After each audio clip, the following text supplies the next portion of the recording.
Hi అండి, welcome back to my channel Maruti educational world. అందరికీ నమస్కారం. ఈ రోజు నేను వచ్చేసి అకౌంట్స్ రిలేటెడ్ టాపిక్ అనమాట. క్రెడిట్ నోట్ అంటే ఏంటి అన్నది చెప్తున్నాను. మరి క్రెడిట్ నోట్ అంటే ఏంటి అని అంటే, సరుకులు అమ్మినప్పుడు కొనుగోలుదారుని పేరుతో ఆవజ్జా ఖాతా తెరచి ఖాతాలో డెబిట్ వైపున, అంటే ఒక ఆవజ్జా ఖాతా కొనుగోలుదారుని పేరుతో తెరిచి ఖాతాలో డెబిట్ వైపున అతను పొందిన సరుకుల విలువనైతే చూపుతారు.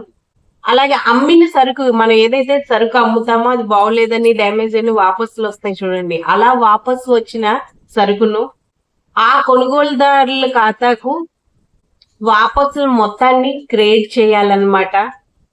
క్రెడిట్ చేసిన తర్వాత క్రెడిట్ చేసినట్లుగా కొనుగోలుదారునికి తెలియజేసేందుకు ఒక క్రెడిట్ నోట్ అయితే తయారు చేస్తాము.